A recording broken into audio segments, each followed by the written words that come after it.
नमस्कार विद्यार्थी मित्रों, आप सभी का स्वागत करते हैं मौर्य क्लासेस में। विद्यार्थी मित्रों, ऑलरेडी मैंने क्लास 11 का स्टेज चालू कर दिया था जिसमें मैंने चैप्टर नंबर 2 पढ़ा रहा था। तो आज के लेक्चर में बच्चों मैं आपको पढ़ाने वाला हूं आकृतियों के बारे में, जिसे इंग्लिश में कहते हैं डायग्राम। ठीक है, आज हम इसके टॉपिक के बारे में बताएंगे बच्चों, एकदम डिटेल में समझाएंगे। आपको सिर्फ ध्यान से वीडियो को समझना है और देखना है। ठीक है, और बच्चों यहाँ पर मैं आपको सब चीज़ें डिटेल में समझाऊंगा। अगर मैं बात करूँ बच्चों टाइप्स ऑफ डायग्राम, मतलब आकृति के प्रकार, तो 3 प्रकार हैं। एक यामी आकृति, द्वियामी आकृति और चित्राकृति।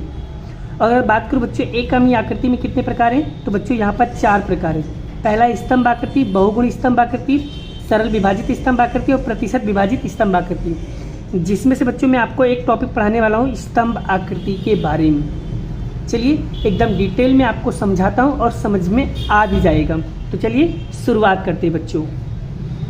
तो यहाँ पर बच्चों मैं स्तंभ आकृति के बारे में आपको समझाने जा रहा हूँ, एकदम ध्यान से सीखना।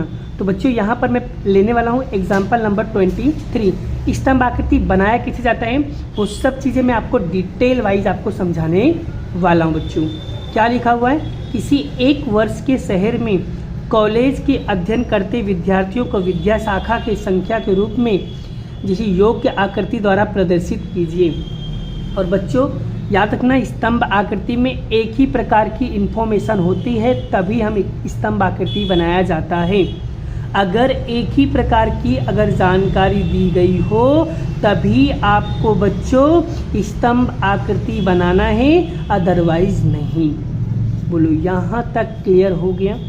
अब आगे बात करते बच्चों स्तंभ आकृति बनाया कैसे जाता है। सबसे पहले हम क्वेश्चन की कॉपी कर लेते बच्चों और मैं आपको बना के बताता हूँ कैसे बनाया जाता है। तो देखो बच्चों यहाँ पर मैंने बनाकर रख दिया है। यहाँ पर बच्चों यहाँ पर देखो किताब के अंदर मैं आपको समझा दे रहा हूँ बच्चों, एक बार फिर से किताब के अंदर अच्छे से समझ लो बच्चों। बच्चों यहाँ पर ये जो विद्या शाखा लिखा होता है, ये विद्या शाखा हमेशा नीचे लिखा जाता है। जैसे वाणिज्य, विनिमय, विज्ञान, इंजीनियरिंग, डॉक्टर, कानून शास्त्र, ये सब नीचे लिखा जाता है एक्स लाइन में। और बच्चों यहाँ पर जो लिखा है ना विद्यार्थियों की संख्या, वो वाई के लाइन में लिखा जाता है। क्लियर हो गया बच्चों यहाँ तक। चलिए आगे बात करते बच्चों। यहाँ पर एकदम ध्यान से समझना बच्चों, मैं आपको पूरा डिटेल में यहाँ पर समझाने वाला हूँ। क्लियर हो गया। चलिए बच्चों, तो सबसे पहले यहाँ पर बात करते बच्चों। अब यहाँ पर बच्चों, यहाँ पर आप जितना चाहो उतने का अंतर ले सकते हो बच्चों। किताब के अंदर बच्चों अगर देखोगे तो सबसे बड़ी अमाउंट देखो कितना है बच्चों, 1300 है। तो 1300 बच्चों कितने का अंतर लेना है, तो मैंने 100 का अंतर लिया हुआ है। आप जितना चाहो उतने का अंतर ले सकते हो, डिपेंड करता है वो आपके ऊपर बच्चों। तो बड़ा यहाँ पर टेंशन नहीं लेने का, ठीक है। और यहाँ पर बच्चों स्केल में आप लिखना है प्रमाणित माप। एक्स अक्ष पे मैंने क्या दर्शाया बच्चों, विद्या शाखा, तो ये रहा विद्या शाखा। और वाई अक्ष पे 1 सेंटीमीटर बराबर 100 विद्यार्थी लिया है, मतलब 1 सेंटीमीटर बराबर कितना लिया है, 100 विद्यार्थी। 200, 300, 400, 500, मतलब 100 का गैप मैंने लिया हुआ है। अब बच्चों स्तंभ आकृति बनाया कैसे जाता है उसे आप ध्यान से सीखते रहो बच्चों। तो चलिए शुरुआत करते हैं बच्चों। सबसे पहले यहाँ पर हम ध्यान से सीख लेते हैं। आगे बच्चों यहाँ पर देखते हैं बच्चों। चलिए यहाँ पर क्या लिखा हुआ है बच्चों, विनिमय। विनिमय में कितना दिया बच्चों, 500 दिया है। विनिमय में कितना दिया है, 500। तो एक काम करते बच्चों, पहले हम इसको सीक्वेंस में कर लेते हैं। पहले हम इसको सीक्वेंस में करते हैं। कैसे करोगे सीक्वेंस में, तो बच्चों देखो यहाँ पर जो सबसे बड़ी आवृत्ति है ना, पहले वो वाला सोल्व करने का।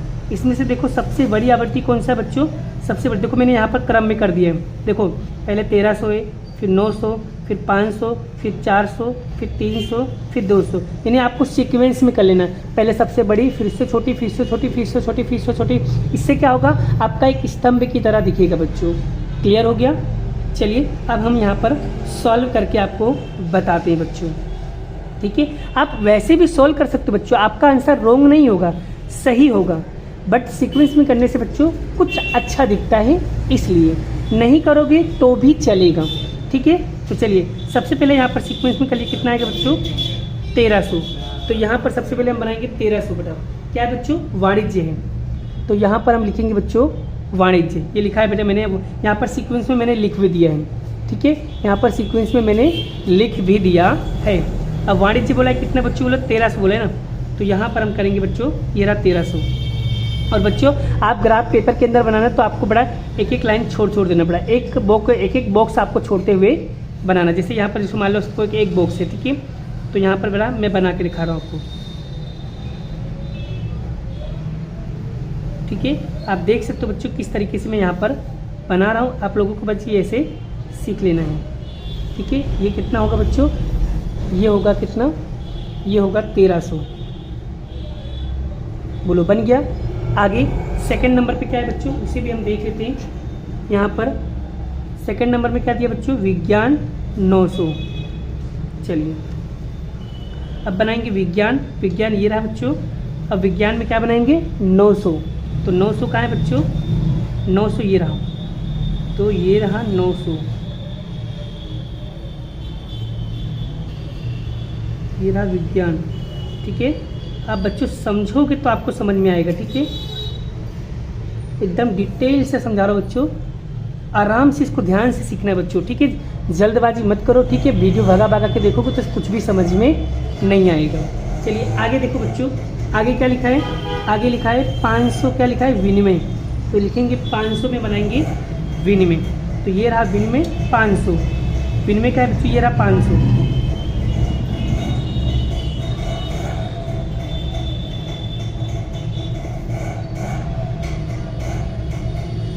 तो ये रहा बच्चों। आप यहाँ पर ध्यान से सीखते चलो बच्चों। चलिए यहाँ पर सीखो कैसे बना रहा हूँ, किस तरीके से बना रहा हूँ, उसको ध्यान से सीखना है बच्चों, ठीक है। ये आएगा 500, क्लियर हो गया। चलिए आगे बढ़ते बच्चों, आगे क्या लिखा है, आगे देखो क्या लिखा है, इंजीनियरिंग कितना है, 400। तो इंजीनियरिंग कहाँ है बच्चों, 400। 400 कहाँ है, 400 ये रहा, देख लो 400 कहाँ है बच्चों, 400 देखो कहाँ पर है।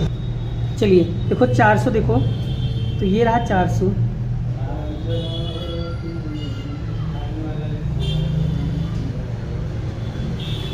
ये बन गया 400 का,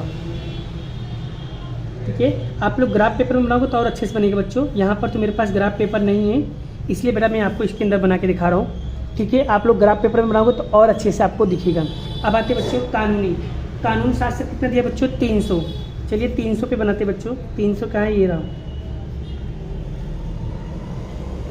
ठीक है, 300।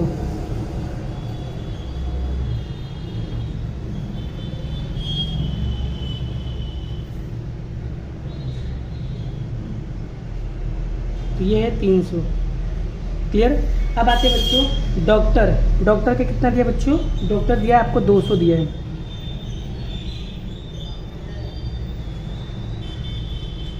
200 दिया है बच्चों, ठीक है। तो हम 200 के हिसाब से बनाएंगे बच्चों।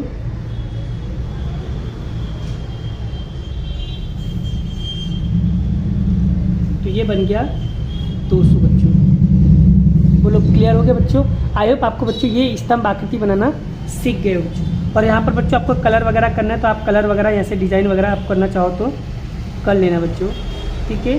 अपने हिसाब से यहाँ पर डिज़ाइन वगैरह आपको करना हो तो बच्चों आप कर सकते हो अपने हिसाब से, ठीक है। तो यहाँ पर डिज़ाइन वगैरह अगर करना है तो आप अपने हिसाब से कर सकते हो बच्चों। बहुत सारी लड़कियाँ क्या होती है बच्चों, इसके अंदर मेहंदी गोदने लगती है, बेटा ऐसा कुछ नहीं करना है, ठीक है। तो अपने हिसाब से सिंपल तरीके से जितना रखोगे उतना आपके लिए अच्छा रहेगा, ठीक है। चलिए आगे बात करते हैं बच्चों। यहाँ तक हो जाए तो आप बच्चों मैं आपको कुछ क्वेश्चन होमवर्क पे दे रहा हूँ, उसे आपको ध्यान से प्रैक्टिस करना रहेगा।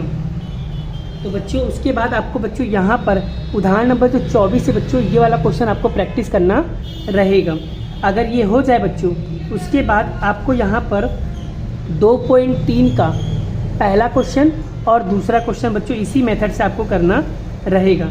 अगर ये हो जाए बच्चों, फिर उसके बाद आपको यहाँ पर आपको देख लो बच्चों सेक्शन सी का 16वां क्वेश्चन का पहला और दूसरा, ये 2 क्वेश्चन बच्चों आपको स्तंभ आकृति के अकॉर्डिंग प्रैक्टिस करना रहेगा, ठीक है बच्चों। इतने क्वेश्चन अगर आपने प्रैक्टिस कर लिया तो आइए बच्चों आपको स्तंभ आलेख बनाना सीख जाओगे। तो बाकी के क्वेश्चन बच्चों हम नेक्स्ट वीडियो में नेक्स्ट लेक्चर सिखा करेंगे। अभी के लिए बाय बाय। जय श्री कृष्ण, राधे कृष्ण की जय, जय माता दी दोस्तों।